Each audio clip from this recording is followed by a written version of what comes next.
Hello Flight Simmers and welcome back to Alpha Hotel Flight Simulator Training. In this video, I thought we'd do something a little different. With the release of Microsoft Flight Simulator 2024 rapidly approaching, I thought we'd look back at Microsoft Flight Simulator 2020 and do a little bit of a retrospective. From the point of view of someone new to aviation and learning about it for the first time, or for someone looking to increase their aviation knowledge or skills, what did Microsoft Flight Simulator 2020 do well and where did it fall short? What skills are beneficial to practice in the simulator and what should you actually get in a certified simulator or actual aircraft to experience in the most realistic way?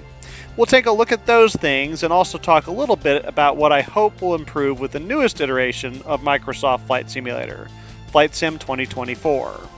As always, if you enjoy the content, don't forget to like the video, share it with your friends, subscribe to the channel, and ring the notification bell to be alerted to new content. Make sure to check out the rest of the content on the channel if you'd like to learn more about flying and aviation and get some detailed tutorials on basic VFR flying, instrument flying, advanced avionics, and aircraft checkouts.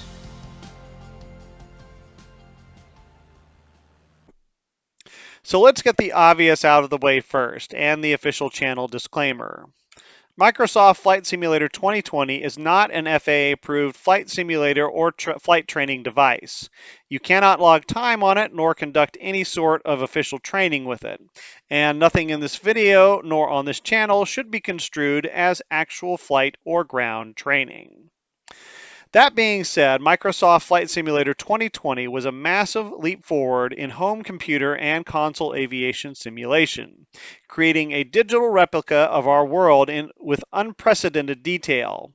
And there are ways that you can take advantage of it to increase your aviation knowledge, learn and practice real-world skills and procedures, and help maintain some level of proficiency if you're already a certificated pilot. Many real-world aviators, including many professionals, got their first taste of flying through a version of Microsoft Flight Simulator, and many are still active in the hobby today. So let's start with the basics, hopping in a light trainer and getting a feel for the basics of visual or VFR flying. The sim is pretty good at giving you a feel for the basics of flying and performing basic maneuvers. The light trainers in the sim, such as the Cessna 152, the Cessna 172, and the Robin DR400, behave and respond in a way that's reasonably close to their real-world counterparts. Flying them in the sim will give you a pretty realistic feel for basic primary maneuvers like normal takeoffs, straight and level flight, turns, climbs, and descents. Obviously, it won't be exactly like the real airplane. You won't have the physical sensations of movement like you would in a real airplane, or the exact feel and responsiveness of the controls, or the smells and precise sounds of real-life flight. But you should get enough of a sensation that, were you to get in an actual airplane in real life, it wouldn't be completely foreign to you. Moving into more complex maneuvers, tasks like steep turns and slow flight are also reasonably realistic in Flight Simulator. Again, you're not going to get all the sensations of real flight, but it's close enough that you can get a feel for these maneuvers in the sim and get some proficiency at the procedures that are used to fly them. One of the basic VFR maneuvers where the simulator does fall short is stall recognition and recovery. Much of this maneuver in the real world is about experiencing the behaviors that a particular airplane exhibits during a stall, from the mushy feel of the controls to the buffeting of the airframe as the stall progresses. While you may be able to see a visual depiction of these things in the sim, even with force feedback controls, you won't get a realistic sensation of what a stall feels like in a real airplane. That's not to say that practicing stalls in Flight Sim is pointless. It's still helpful to go through the procedures to develop proficiency at getting into stalls and recovering from them. Just be aware that if you perform the maneuver in the real world, it will feel quite a bit different, and you're not getting the sensations you need to get in the sim to learn what a stall really feels like should you get into one in a real airplane. Another set of basic VFR maneuvers that the sim is not great at is ground reference maneuvers. These are maneuvers like turns around a point, S-turns about a road, and rectangular patterns that teach you how to compensate for wind drift and how to divide your attention between your instruments and the outside world. And it's not that you can't do these maneuvers in the sim. You can certainly set up a decent breeze and see the effects of that in the sim. But ground reference maneuvers are a bit of a pain in the rear end to fly in the sim. That's mostly because of the camera system, as it's a little cumbersome to switch your view between the outside of the airplane and reference to the ground and the instruments, and you're doing that a lot with this maneuver. It might be a little smoother to do it with an eye tracker or in VR, though VR comes with its own can of worms to deal with. But it's enough of a pain that I generally don't attempt these maneuvers in the sim or include them in my tutorial videos. I have found that practicing landings in the sim is fairly realistic. I've heard that the sim overdoes ground effect and that you tend to float a little more in the sim than you would in real life, and I do think that's probably true. But both approaches and the landings themselves are realistic enough that you can practice the procedures, get a handle on flying a good approach at the appropriate airspeed, and get a good sight picture and feel for a normal landing.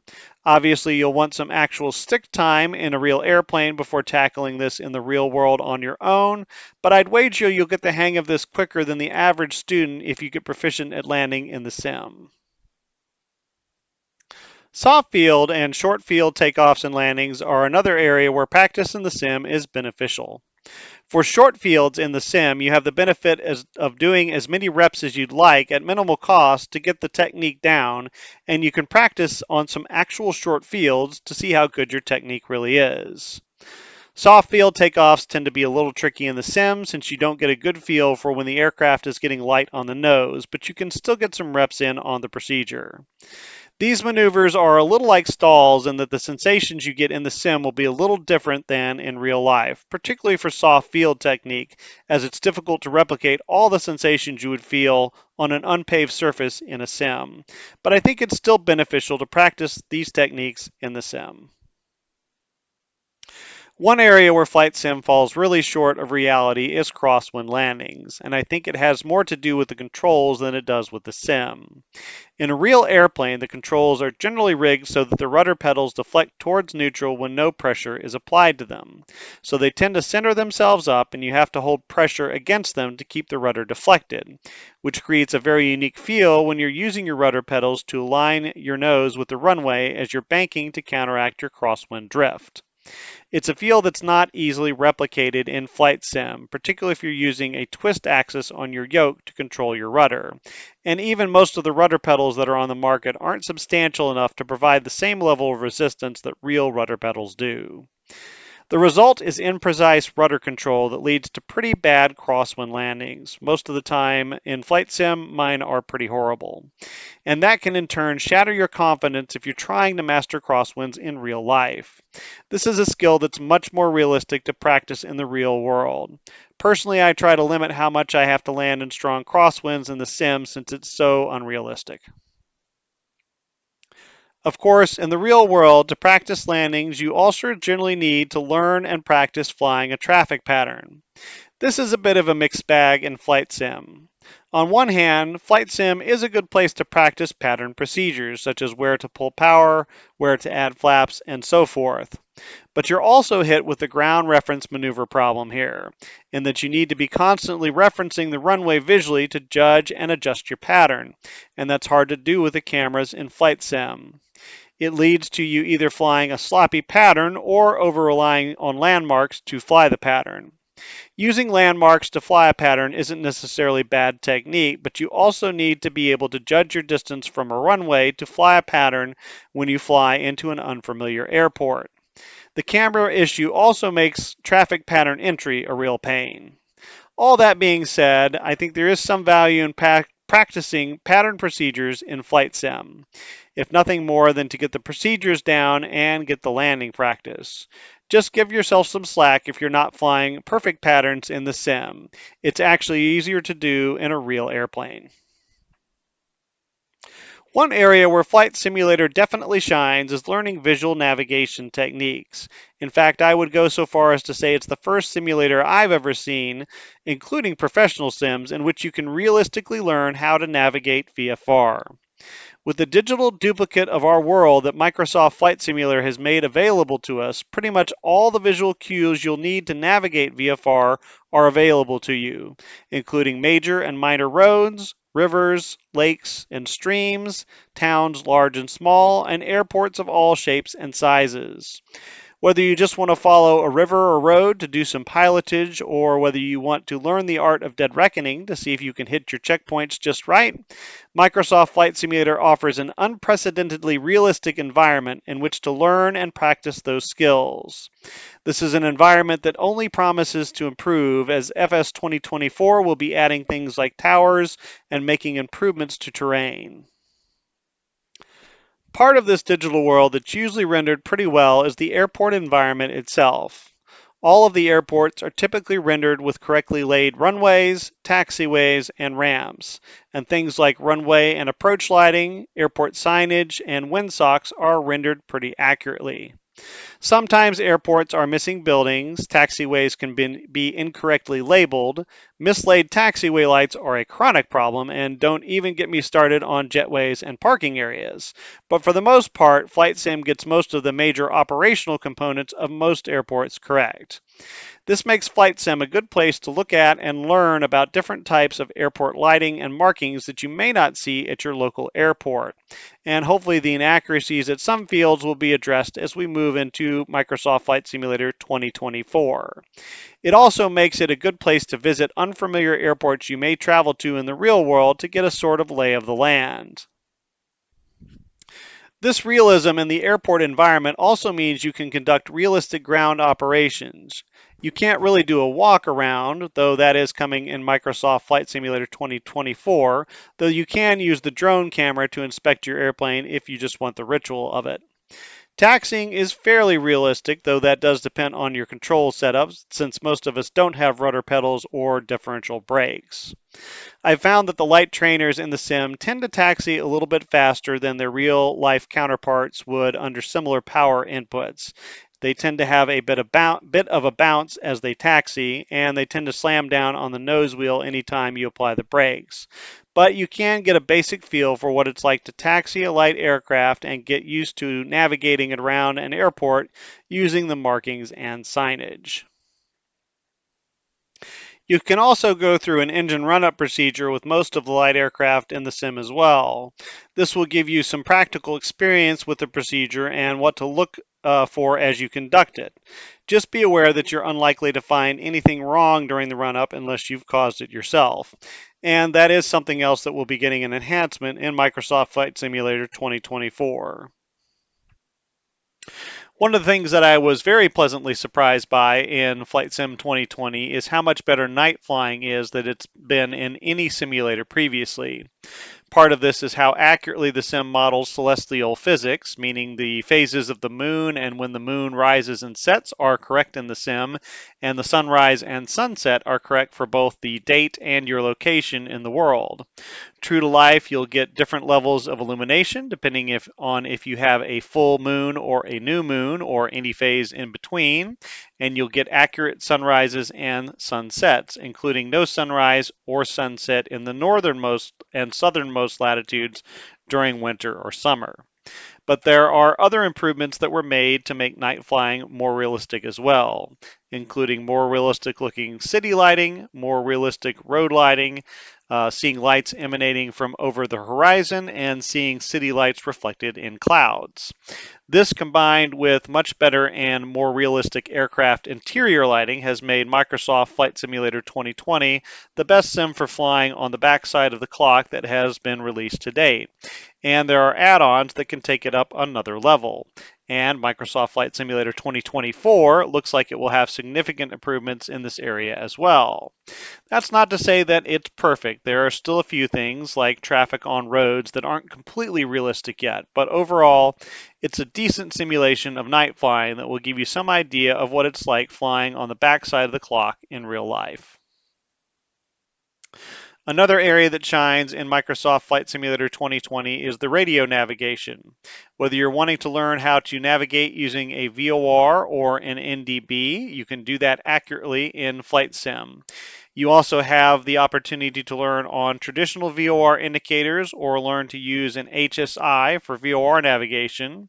And you can learn on an old school movable card bearing pointer or an RMI or an HSI bearing pointer for NDB navigation.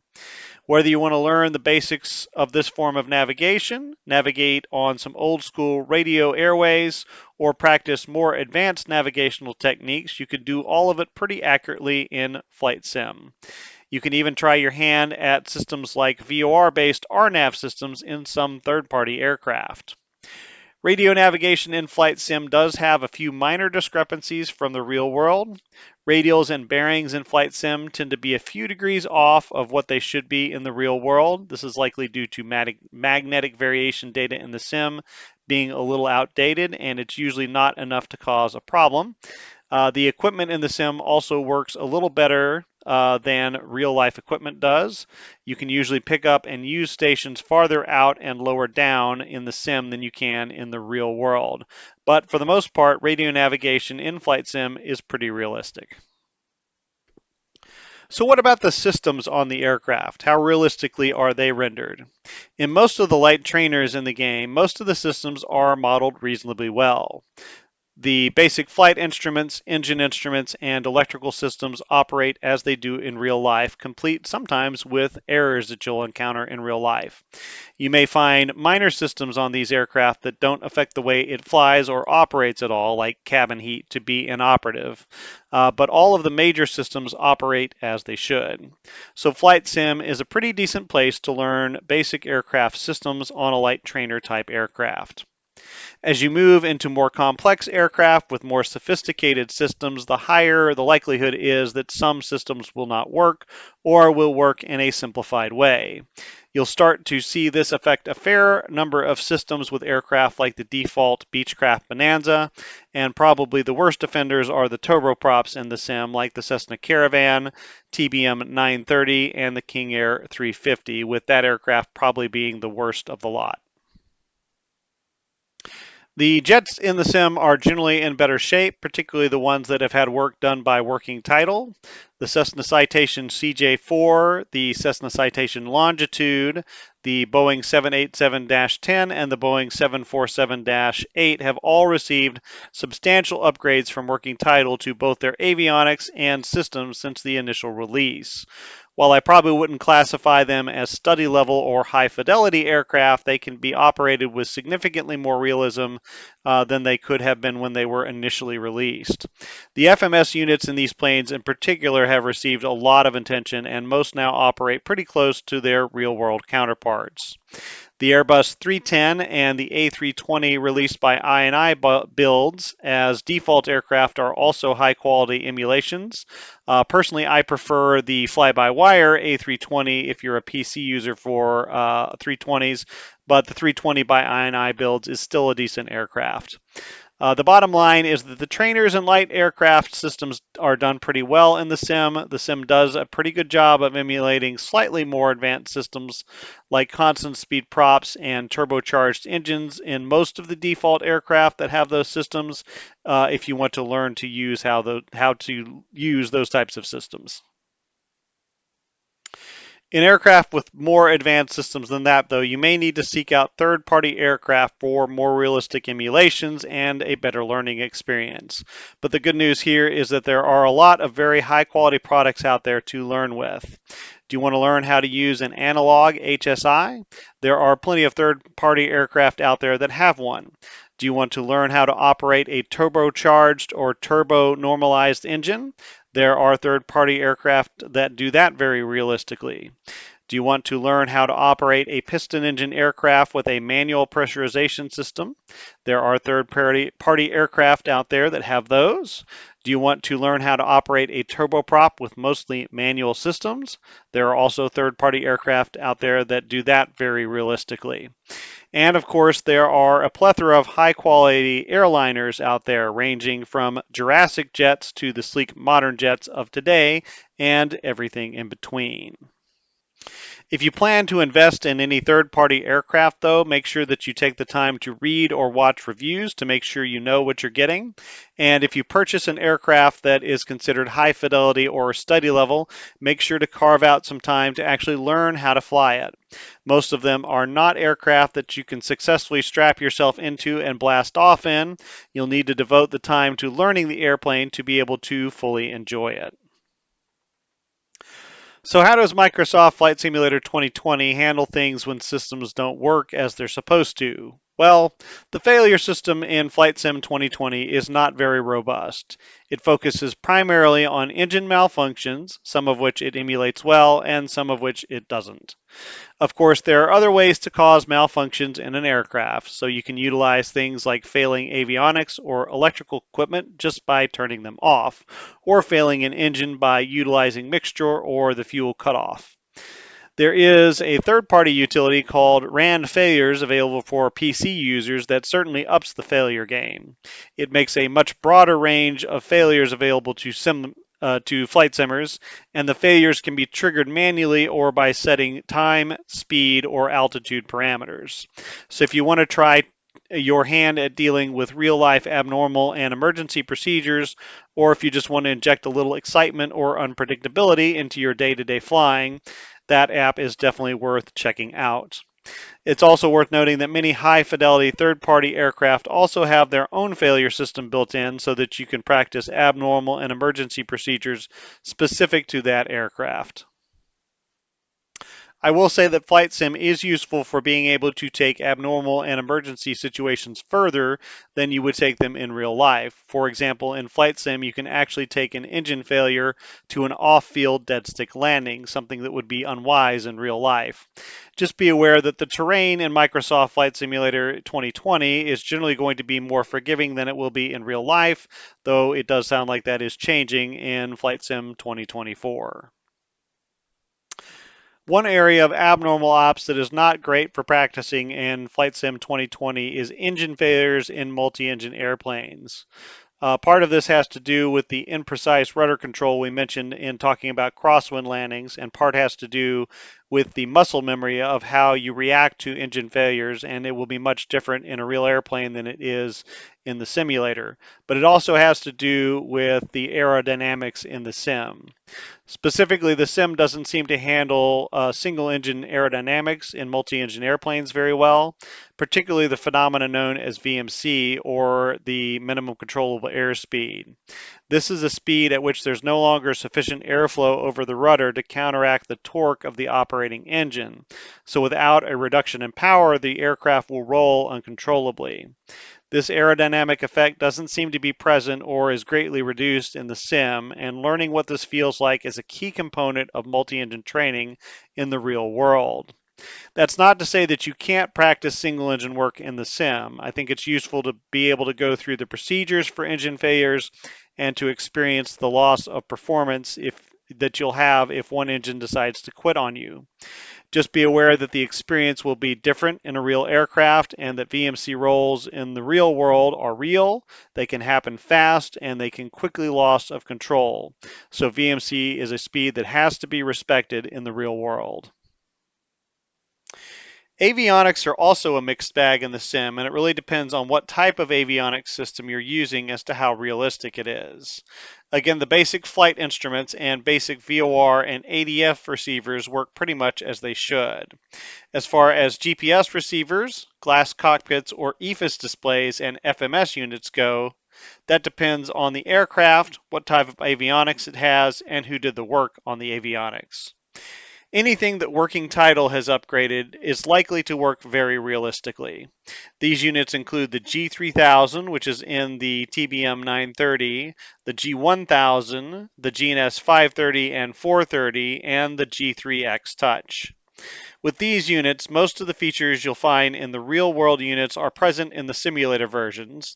They work as well as they do on the real-life units, and you can generally perform all of the major navigation functions that the real-life units are capable of. This includes complex flight planning, instrument arrivals, departures, and instrument approaches, as well as things like holding patterns and OBS mode in the IFR-capable units. They also include an upgraded navigation system that's far more accurate than the system that launched with Flight Sim 2020. There may be a few features missing from these units, but for the most part, they'll be minor features that won't interfere with the navigation performance of the units. There are also some very good third-party avionics out there as well, such as the PMS 50 Garmin GTN 750, which is available in both a freeware and payware version, and the payware TDS GTNXI 650 and 750. Both are feature-rich, fully functional, and capable IFR certified units that can fly the full host of IFR RNAV procedures. Some of the GA avionics that had not received upgrades include the non-touch version of the Garmin G3X and the Garmin Era 796. These units still use the old clunky default navigation system that came with the launch of the sim and are still quirky and often operate inaccurately. Hopefully they get some love in Flight Sim 2024. With jets, just like with the GA avionics products, any FMS unit or avionics suites that's received an upgrade from working title likely works very realistically. Again, this is going to include the Citation CJ4, the Citation Longitude, the Boeing 787-10, and the Boeing 747-8. And again, the Airbus A310 and the A320 from I&I builds in the sim are also done very accurately. This only really leaves the default A321, or excuse me, A320neo as the only glass airplane that hasn't received an upgrade as a default aircraft in the sim. And at this point, there are plenty of other options for simmers to choose from that are free if they want a realistic version of the A320. Avionics and FMS units in third-party aircraft run the gambit from fully functional and meticulous emulations of their respective real-world counterparts to cheap and poorly replicated knockoffs that just don't function very well. Quite a few third-party aircraft use default systems like the G1000 or GNS 530, particularly GA aircraft, and it's a pretty good bet that those units will function well in third-party aircraft. As for the rest of them, make sure to do your homework and read the reviews before you give them their hard-earned money. Since we're talking about instruments and avionics, let's talk about instrument flying. In my opinion, Flight Sim is an excellent place to learn and practice IFR procedures. From learning the basics of an instrument scan and basic aircraft control and keeping proficient at it, to the intricacies of holding patterns, DME arcs, and procedure turns, to the myriad instrument departures, arrivals, and approaches you'll find out in the real world. There are several things about Flight Sim that make practicing IFR flying in the sim very productive and rewarding. First, you can set the weather realistically, so you get a good idea of what flying an instrument approach in real weather will look like in the real world, including breaking out of the clouds, getting the approach lights in sight, and continuing to a landing. Second, you can practice all kinds of instrument approaches all over the country or even all over the world. Want to try your hand at an NDB approach? You can do that in Flight Sim. Do you want to learn how to fly an LPV type RNAV GPS approach and you don't have access to an equipped aircraft? You can do that in Flight Sim. Do you want to fly the only SDF approach left in the country? You can do that in Flight Sim. Spoiler alert, it flies just like a localizer approach. You can look up unique approaches throughout the world and try your hand at them, or you can do a preview of an approach or procedure you plan to fly in the real world to become familiar with the procedure and any quirks that it might have. There are two caveats I would put on instrument flying in the sim. First, if you're learning to fly on instruments for the first time, remember that the sim does not replicate the physical sensations of flight. And much of learning to fly on instruments is learning to ignore what your body is telling you and to focus on your flight instruments. This is why the FAA still requires a minimum amount of instrument time in an airplane to get an instrument rating. So don't let proficiency in the sim lull you into thinking that you will be proficient in real life. Make sure to get proper training, certification, and currency in the real world before venturing into the clouds. Second, you should note that many of the courses on instrument approaches in Flight Sim are off by just a few degrees from what they are in the real world. And again, I think this has to do with the nav database and particularly the magnetic variation being just a little bit out of date. The approaches will all still work fine in the sim and get you to where you need to be, but you should realize, particularly with GPS approaches, that having a discrepancy like this in the real world would be grounds for discontinuing the approach. Flight Sim is also useful for exploring other types of advanced flying, and one of my favorite types of advanced flying is mountain flying. Flight Sim does a good job of replicating the effects of high altitude and high density altitude, so you can get some exposure to the way an aircraft will behave at a high elevation airport and utilize some of the techniques you'd use in the real world to compensate for that thin air. Flight Sim also gives you a chance to fly into and out of high elevation airports that you might never get a chance to visit in the real world. And taking a cross country trip in the mountains is some of the most scenic flying you can do in the sim. Just be aware that the effects of high elevation on aircraft in Flight Sim do seem to be a little underdone. While the aircraft do seem to take a pretty good performance hit at high elevations, they seem to perform better in the sim than they would in the real world, and they're able to achieve a higher service ceiling than they could in the real world. So just be aware of this and don't assume that if you can do it in the sim, you could do it in real life. So how is the weather in Flight Sim?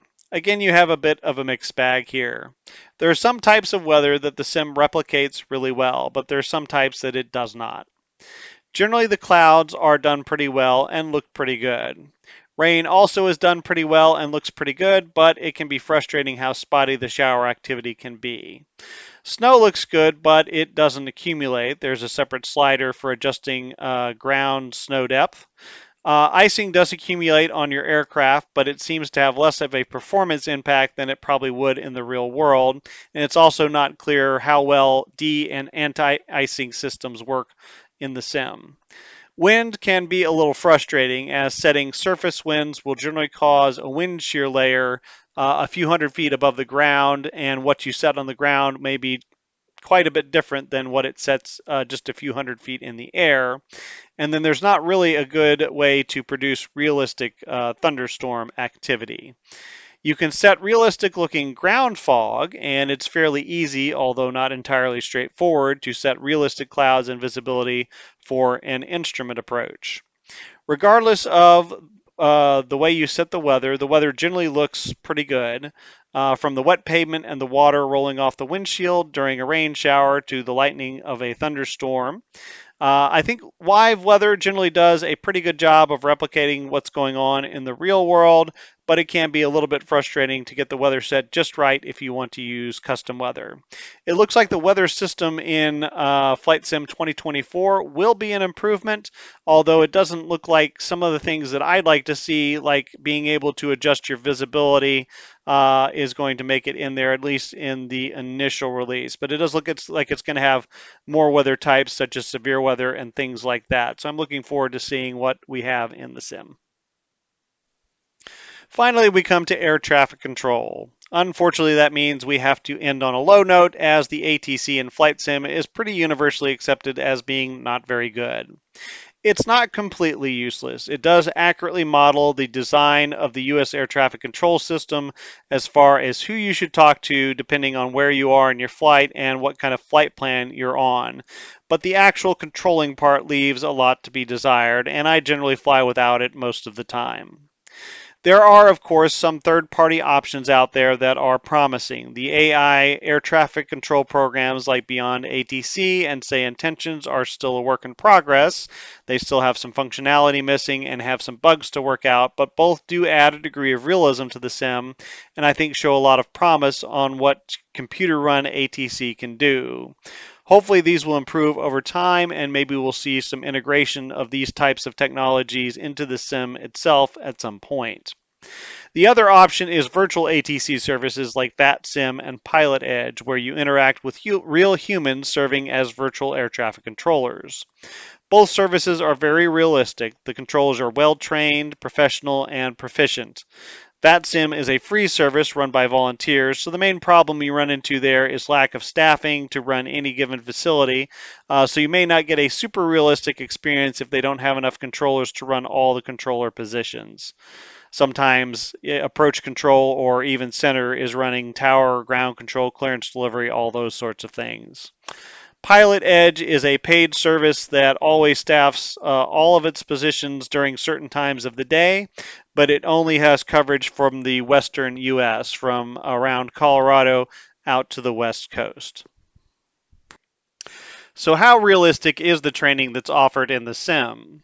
I don't want to be self serving here, but as a CFI, I would say that it's not very realistic. The first problem is that they try to cover topics and skills in 5 to 15-minute lessons, and unfortunately, that's just not enough time to learn, much less master, any skill or concept in most of aviation. Many topics and skill sets are brushed over or not covered at all, and quite frankly, not really taught very well. They also don't cover the full range of topics or skills that you need to learn to be a proficient VFR or IFR pilot, and some of the topics they do cover and the order that they cover them in doesn't make a lot of sense. I understand most simmers don't want to spend hours learning turns around a point, but learning and practicing things like steep turns and slow flight will improve your ability to divide your attention and get you a better feel for how the airplane behaves throughout its envelope. Finally, the parameters that they want you to meet to consider a lesson successful aren't usually anything like the standards you need to meet in real life.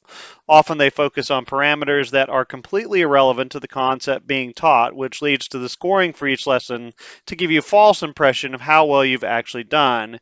And it's not always obvious how the event is even scored, so you often don't know what you need to do to get a better score. I remember one lesson, which was the basic glider control lesson.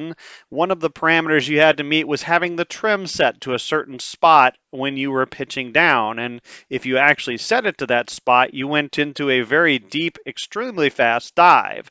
And usually trim is not a parameter that flight instructors worry about too much. They want you to have the trim set correctly, but they don't really care that it's in the exact right position. In most cases, they don't even have a way to measure that. I also thought it was odd how they chose Sedona as their training location for basic VFR flying. I'm sure that this was done primarily because it's pretty, but a high elevation airport in a mountainous area is not the ideal spot for a beginner to learn the basics of flying. If you really want to learn how to fly and become proficient at it, even in the sim, I would tend to stay away from the training in the simulator itself. It's gamish and it can be fun to do, but it doesn't really teach you the things that it needs to teach you. I don't think that's going to change all that much in FS 2024 either. There are a ton of other resources out there, from videos to websites to payware training programs. Navigraph has a new private pilot course that'll be coming out in 2025. And, that one guy that put out a free YouTube channel that teaches you everything you need to know to be a proficient VFR or IFR simulator pilot. Finally, I want to finish up with some tips for becoming a proficient Microsoft Flight Simulator pilot, whether it's in 2020 or 2024, and getting the most out of your flight sim experience. First, take the time to become a proficient pilot at the basics. Learn to fly a light single-engine aircraft proficiently, learn how to fly straight and level, do turns, climbs and descents, and basic takeoffs and landings. Second, learn the real world proficiency standards and then fly to those standards. Don't give yourself much tolerance on those standards. Make sure that you can maintain your altitude plus or minus 100 feet. Make sure that you can hold a heading plus or minus 10 degrees. Make sure that you can maintain your approach airspeed plus or minus 10 knots. I see a lot of people out there on YouTube particularly that are demonstrating flying on their channel, and some of those people cannot hold a heading, an altitude, or an airspeed to save their life. So make sure that you know what the standards are, and then try to fly to those standards. Take the time to learn your aircraft, particularly if it's a complex one. If you've bought a study level airliner, take a day to sit down and learn the systems and learn the normal procedures and learn how to fly it correctly. And finally, never stop learning. As they say in the real world, a good pilot is always learning. Always go out and try new experiences, new types of flying, different types of airplanes and aircraft, and just take a day to learn a new aircraft or a new way of flying or a new type of approach procedure, and always continue to learn. In summary, I think that Microsoft Flight Simulator 2020 can safely be characterized as a giant leap forward in flight simulation. The access to the expansive and meticulously crafted digital world has brought a new depth of realism to flight simulation. And while it doesn't do everything well, it does enough well that it provides plenty of learning and proficiency opportunities whether you're new to aviation, a veteran flight simmer, or an experienced real-world pilot. I also love how the sim has been updated and evolved over the last 4 years, fixing many of the problems that users have brought to the team's attention, updating aircraft and scenery, and adding new aircraft and scenery into the mix. It also has a very active creator community that provides a lot of content you can download for free, though this is mostly for PC users. I'm very excited to see what Microsoft Flight Simulator 2024 has to offer, what upgrades it will bring, and the exciting ways it will help us all to learn more about aviation and flying. That concludes this video. Again, if you've enjoyed the content, don't forget to like it, share with your friends, subscribe to the channel, and ring the notification bell to be alerted to new content. And again, make sure you check out the rest of the content on the channel if you'd like to learn more about aviation or flying and dig into some detailed tutorials. Look for new content as Flight Sim 2024 launches, where we'll cover checking out in all of the aircraft in the new sim, learning some of the new avionics, and diving into more advanced aircraft and systems. Thanks for watching, and we'll see you next time.